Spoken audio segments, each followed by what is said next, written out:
صلو علی الحبیب صلی اللہ علیہ وسلم.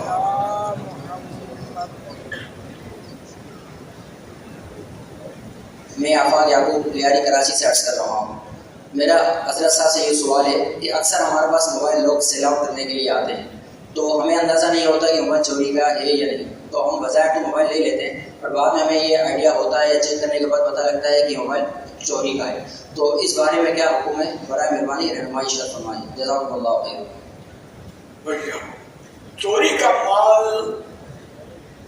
خریدنا حرام ہے، اور اگر ظن غالب ہے کہ یہ چوری کا ہوگا تب بھی اس کو لینا جائز نہیں.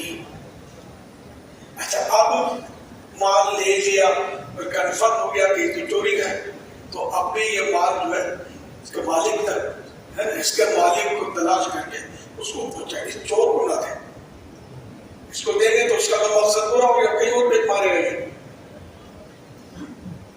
یا جو بھی قانونی کارروائی یہ کر سکتا ہے کہ ہمت ہے تو اس چور کے ساتھ کریں تاکہ آئندہ یہ چوری نہ کرے، اس کو نصیحت ہو جائے. یا خود اتنا پاورفل ہے سمجھا سکتا ہے وہ اس کی تفہیم کرے. تاہم میرے باہر آپ کو مال جو موبائل ہے آپ فرما رہے ہیں تو اب یہ کہ وہ آپ کا نہیں ہے، وہ اصل مالک کا ہے. آپ کے پیسے نہیں گئے، آپ کے پیسے آپ جانے اور وہ چور جانے، اسے وصول کر سکتے ہیں، وصول کر وہ پیسے لے کر چلا گیا. اب چور اصل مالک تو ملنا موبائل فون مل سکتا ہے، موبائل فون سے کمپنی کے ذریعے مل سکتا ہے. موبائل فون چوری ہو جائے یا گم ہو جائے تو تھانے میں بھی وہ پرچہ نکلوانا پڑتا ہے. موبائل فون کا مالک تلاش کرنا ممکن تو ہے، اس کو تلاش کر لیں. اسی طرح بھی لیکن یہ ڈر ہے بھارت کے کہیں پولیس مجھے نہ بولے تمہیں چنائے. اب وہ جو بھی ہے اپنی ترکیب سے اس اصل مالک تک یہ پہنچے اور اس کو مطلب موبائل اس کا کہہ رہی ہے اس طرح مجھے بیچ کر گیا تھا. اب کیا یہ رقم اس سے مطالبہ ہو نہیں کر سکتا کہ میرے یہاں اتنے نے خریدا، اب آپ نے بتا دیا چوری کا ہے، مطالبہ کر نہیں سکتا. اب اس کو یہ بتا دے کہ میں نے اتنے میں خریدا ہے، اب چاہے رحم کھا کر دے دے آپ کو تو الگ بات ہے. اپنے طور پر سوال آپ نہ کریں اس سے.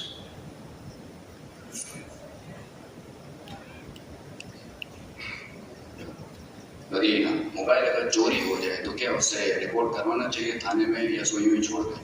جس کا مطلب موبائل اصل ہوتا یہ ہے کہ جیسے موبائل کسی کا چوری ہو، جیسے اپنا موبائل چوری ہوا وہ رپورٹ درج نہیں کرواتے. کتاب ملنا کون سا ہے کیا ہونا ہے، بعض وہ تو ہوتا یہ ہے کہ جس پرزے کے ذریعے پکڑا جاتا ہے نا بندہ، وہ کیا کہتے ہیں کہ اسکرین الگ بھیج دیں گے، بیٹری الگ بھیج دیں گے، اسپیکر الگ بھیج دیں گے. وہی ماہر ہوتے ہیں نا چور بھی. تو میں تو خیر وہ پرانی بات ہے، اب موبائل تو سستے بھی ہوتے تھے، تو اس وقت میں تو یہی مشورہ دیتا تھا کہ آپ جو ہے نا وہ بالکل اس کی FIR کٹوائیں اور اس کو بلاک کروا دیں. اس سے یہ ہوگا کہ چور کو کم از کم یہ ہوگا ٹھیک ہے محنت ہوئی نا، جہاں اس کو 1000 روپے ملنے تھے اس کو ملیں گے 250 روپے، پھر وہ قسطوں میں بیچے گا توڑ کے، اس کی حوصلہ شکنی تو ہوگی کسی طریقے سے بھی. اور یہ قانون کیا ہے؟ قانون تو یہ ہے کہ FIR کٹوائی جائے. اب FIR کٹوانا بھی ایک کام ہے، یہ مشتری کٹتی، یہ میری اس کی الگ کہانی ہے. اگر FIR نہیں کٹوائی اور اس موبائل سے کسی نے کسی کو قتل کی دھمکی دے دی آپ کچھ بھی کر تو لیا، وہ پکڑا جائے گا. یہ نمبر والا جو پھنسا جی اس کا موبائل ہے، وہ شر سے بچنے کے لیے اس کو یہ سب کرنا پڑے گا.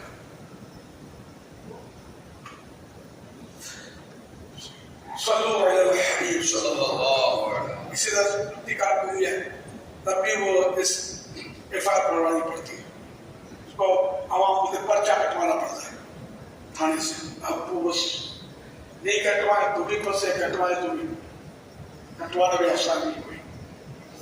کوئی تو وزن کئی جگہ رکھنا پڑتا ہوگا.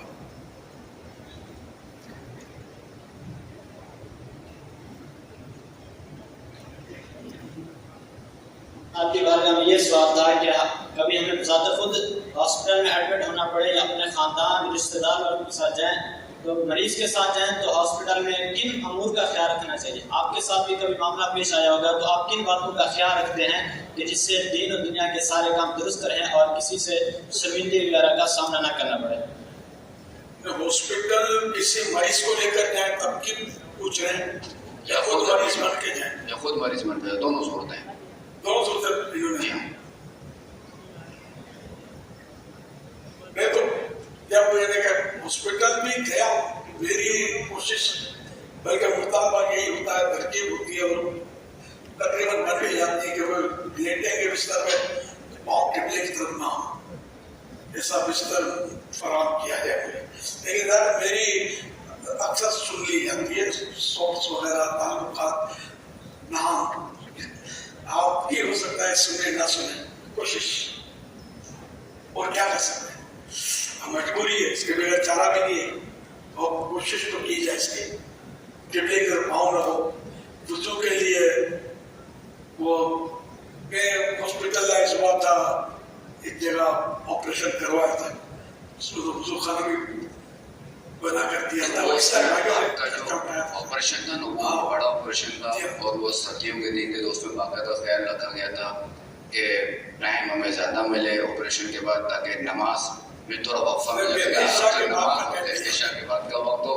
اور یہ قانونی ایسا نہیں ہوتا، یہ ان کے ٹائم ہوتے ہیں. کہ میری مطلب یہ ریکویسٹ کوئی نہ ہو تو میں عشاء کی نماز پڑھ کے تاکہ